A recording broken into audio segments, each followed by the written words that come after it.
Hello and welcome to Economic Forum, a program where we discuss various issues affecting our economy in Zimbabwe.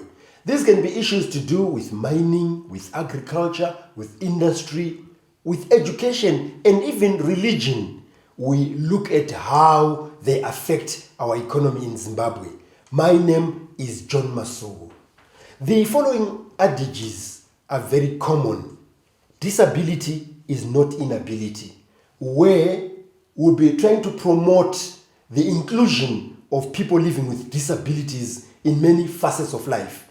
In fact, another one was coined much later, which says, nothing for us without us, which is, don't do things for people living with disabilities. Involve them, teach them, give them the skills so that they are also able to do things for themselves. And today, we are going to be looking at disability inclusion in economic development. We've invited an expert in that area, someone who is so passionate, who has written a lot about it in the press, as well as spoken about it, and actually is on the ground about it.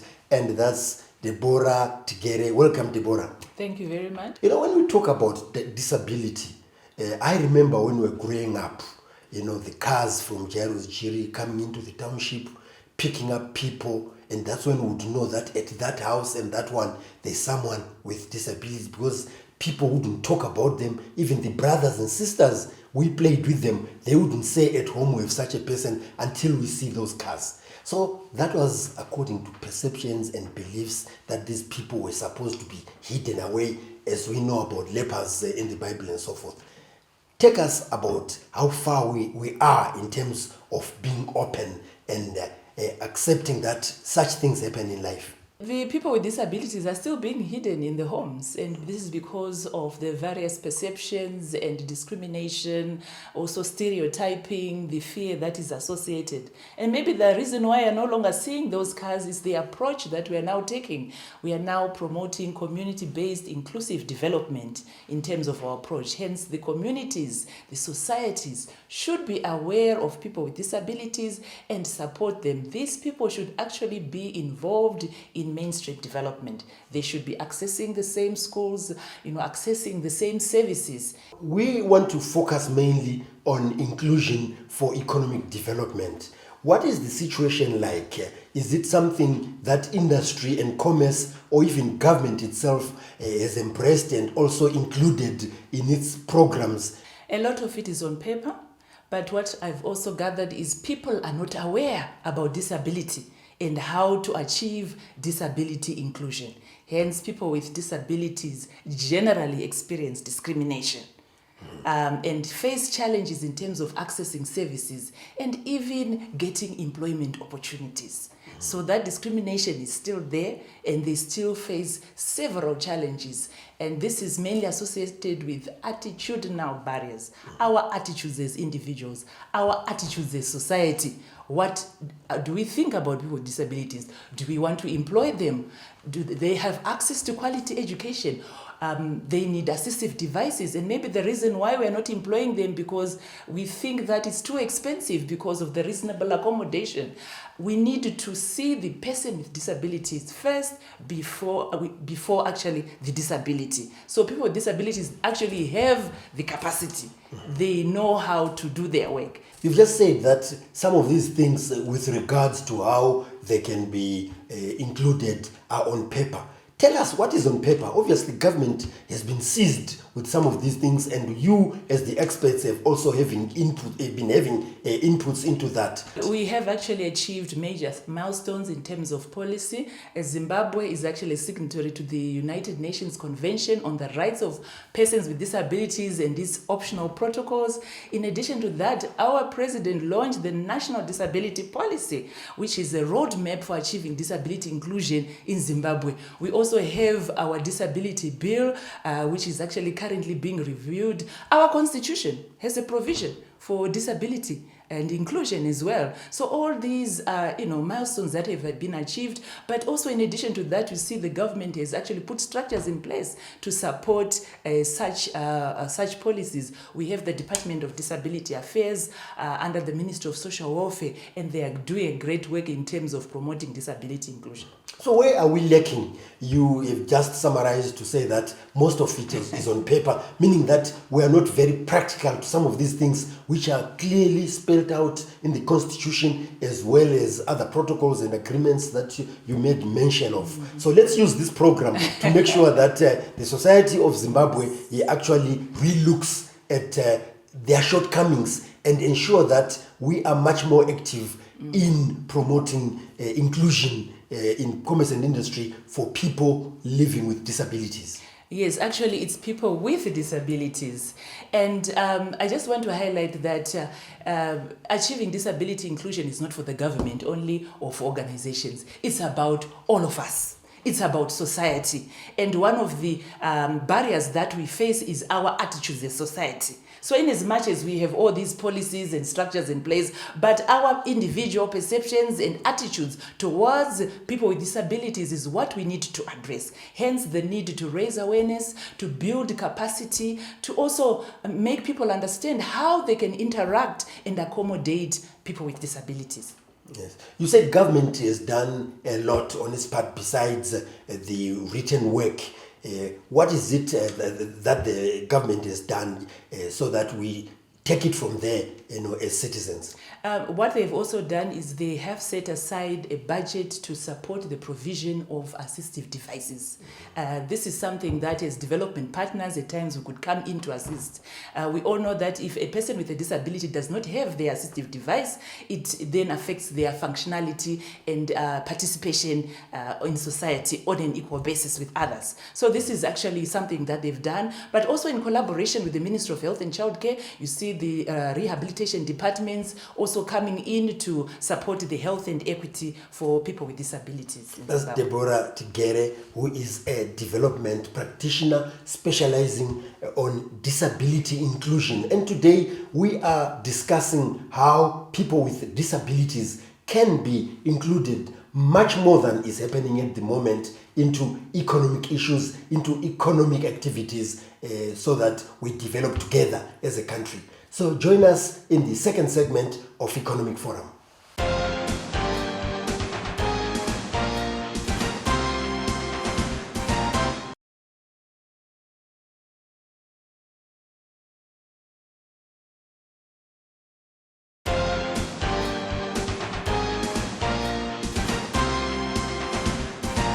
We are now in the second segment of Economic Forum, where today our topic is disability inclusion in development.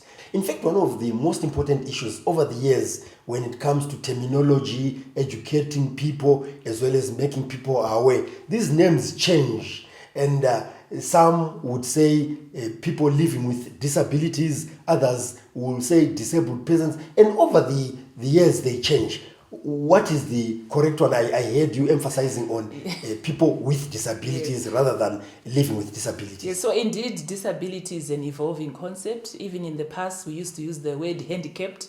Now we no longer use such a terminology. Even living with disabilities, we don't use that. So it's people with disabilities. So you refer to the person first before the disability. How about in our own languages? I'm sure if you speak more than Shona, tell us, how do we call them? Vanhu vane urema. So you start with the person first, vanhu vane urema.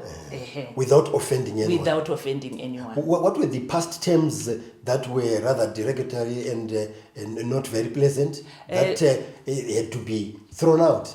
Yes, even in our own terminology, in our vernacular language, we used to use a lot of, derogatory terms which are no longer accepted. Mbebebe, and some of these words are still in our textbooks where children are making reference to, and so such terms are no longer allowed, especially when you are looking at learning disabilities or intellectual disabilities. Muna anopenga, we don't use such terminology. Very, very important to know, and I hope that you are out there educating the public so that they don't have to offend disabled people simply because they don't know. Let's go on to some of the things that have been done by commerce and industry, even at home, to make sure that disabled persons have access to different spaces and so forth. So accessibility is a critical element in terms of achieving disability inclusion, and we often look at physical barriers that need to be addressed, but you'll find that the new buildings have actually adopted the principles of universal design. The building has to be accessible to a person with a disability or without a disability. And so these are efforts that are already being made in new buildings. But for the old buildings, you find that some are still missing the accessibility features.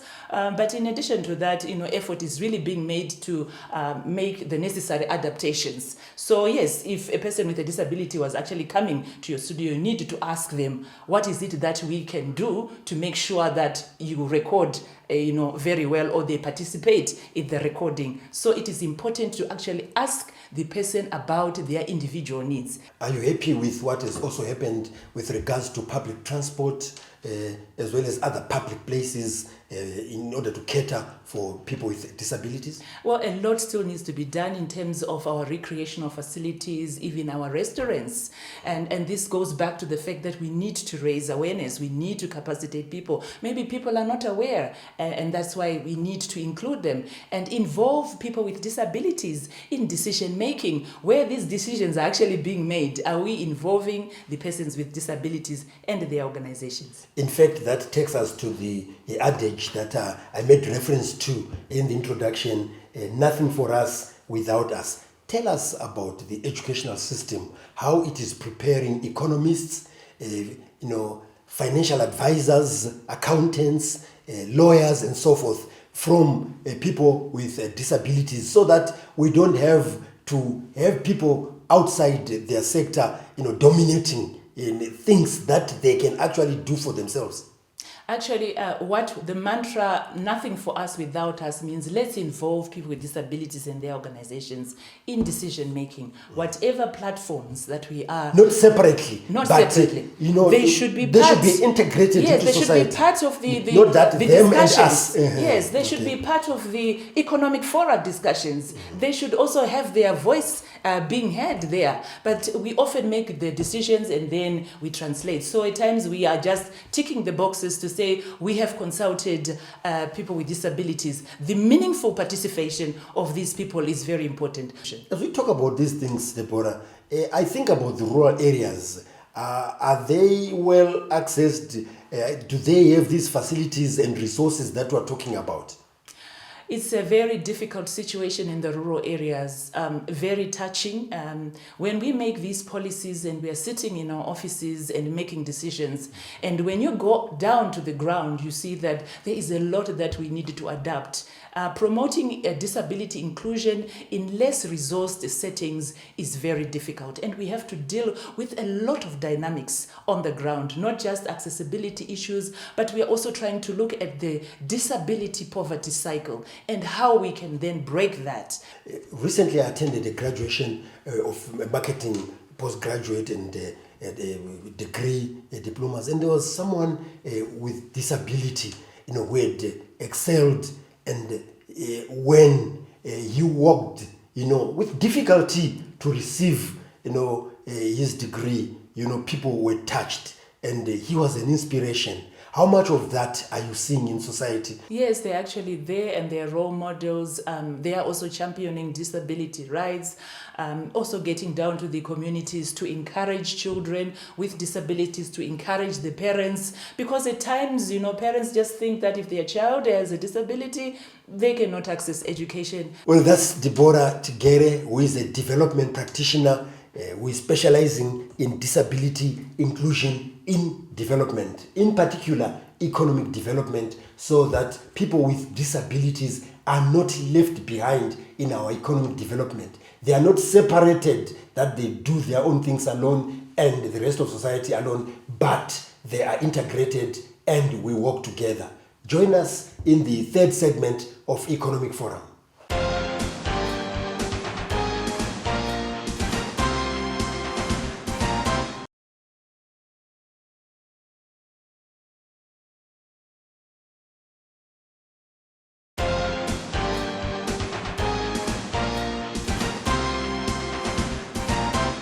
We are now in the third and final segment of Economic Forum, where today we are discussing disability inclusion in economic development to ensure that people with disabilities are not left behind. They are not segregated. They are part of society. So they are brought into the economies, into business, and so forth. And that is what Deborah here specializes in terms of educating and actually implementing some of those things.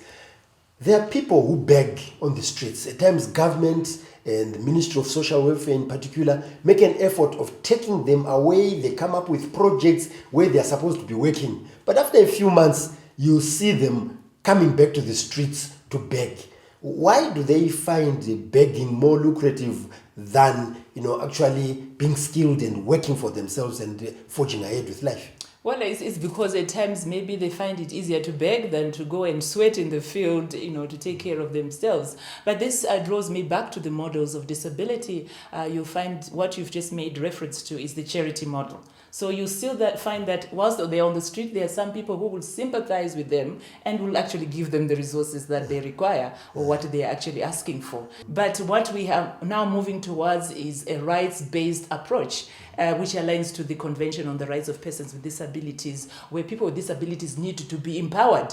They need to be going out there to be working. Remember, we're talking about inclusion and involving them in various platforms and forums and participation in society. So they should not just be begging there. They should actually be involved. And this is what we are trying to do to empower them so that we change their mindsets as well. And we change the mindsets of those who are actually helping them to say, look, let's empower them so that they can be able to work. Who do you empower here? Because we see them being accompanied by able-bodied people who will be pushing wheelchairs or who will actually, be working side by side. Who do you empower here so that at least there is a change? We actually need to empower both sides. And this is that what is happening? This is what we need to be doing. We need to be talking more about these issues. We need to be discussing these issues so that people know and people are aware. So we also need to empower the person with the disability.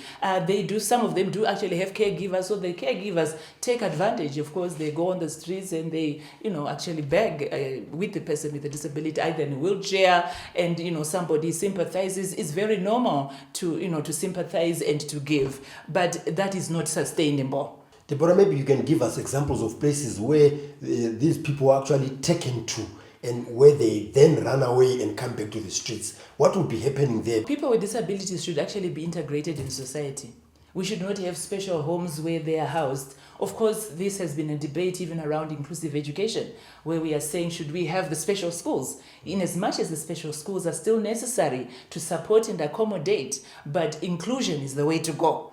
And so they should be part of society. So wherever they are being taken, they should be integrated into society, not in a separate home where they feel, oh, now we are on our own. They should be part of society. So even in the home, to educate the family, yes, when you are faced with such a situation, you also have to make an effort to integrate your own, yes, rather than thinking of taking them to the street. Yes, yes. But at times it comes as a result of economic hardships and so forth. You are very right. Do these families get any reprieve in order to be able to to assist these people, or the target is only those with disabilities? Actually, yes, our Department of Disability Affairs under the Ministry of Social Welfare has also provisions to support such families. It's just that at times the resources are very limited. But our ministry is really doing their best to try and reach out. But the more sustainable approach is to empower them. You write a lot about these issues in the press. And one article that really caught my attention is where you said, in life, you can just be an able-bodied, normal, with regards to your body and so forth. And a disaster will occur. Yes. And that will change the course of your life. Yes. Talk about that with regards to motivating people to understand and appreciate why they should bring in people with disabilities into mainstream economic development. At times, if somebody is not affected in one way or the other, they don't think much about it. They just look and they don't do much in terms of influencing even issues around resources to support people with disabilities until something happens to them. We are looking at issues of even issues of visual impairment, which is often neglected. The reason why, if I were to ask you if you wear a pair of spectacles, Mr. Masuku, do you have a disability? You will say no. It's because you have that opportunity to access an assistive device, and hence that visual impairment has been addressed. Hence that disability is not seen. It's because, if you have experienced it or you have interacted with somebody who has experienced it, that's when you realize how important it is to prioritize such issues. Yes. What else have you been making people aware of through your articles? Like I said, this one about the changing scenario in someone's life after a disaster has happened, is very educative and informative. Yes. For people to be aware that anything can happen. Yes, actually, we experienced the cyclone Idai. There were people with disabilities who were actually affected, but others actually acquired their disability because of the cyclone. Yes, the disaster. So, somebody can get involved in an accident, so anything can happen. So in one moment, we are discussing it as an issue, the next you could actually be experiencing it. And that's why it's important to ensure that it is integrated in policies, it is actually part of our discussions, and we involve people with disabilities to also inform our decision making. Let's now talk about the media, how it is helping in all this work that you are doing, Deborah. Well, the good thing is now the media has really opened up, and I'm very grateful to that because it has given us that space to talk about disability, inclusion, and including community media, yes, community radios, yes, where disability can be talked about at community level. Yes, they've actually opened up, but what is necessary is to empower them with the correct information, with the right information, but also inviting people with disabilities to talk about their experiences or their lived experiences is very important. But I think that space has been opened up. In fact, what's interesting is that in the media, many people don't know some of their, personalities, very popular personalities, actually disabled, but very popular until they see them, they meet them and they see that they are visually impaired or they've got some physical disability. So we've actually done well in the media, yes, through inclusion. I'm happy that you have also recruited some people with disabilities and who are championing disability rights and also acting as role models to demonstrate that it is actually possible to be inclusive. Well, Deborah, I would like to thank you very much for coming on to talk about inclusion or disability inclusion in economic development. That's Deborah Tigere, our expert today, who is a development practitioner specializing in disability inclusion, who has been educating us and informing us as well as advising us on how to go forward in bringing people with disabilities into the fold, not to separate or discriminate them. If you'd like to get in touch with us for such programs and others which are related to economic development, you can do so on the numbers that are showing on your screen. If you'd like to engage us on social media, you can also do us on the platforms that are being shown on your screen. If you have missed some of the episodes of Economic Forum, we have them on our YouTube channel, which is Economic Forum Zimbabwe. So you can go there and watch a number of programs that we have done for you. So on behalf of Deborah Tigere, who is a development practitioner specializing in disability inclusion, as well as the production crew, this is John Masugu wishing you the best.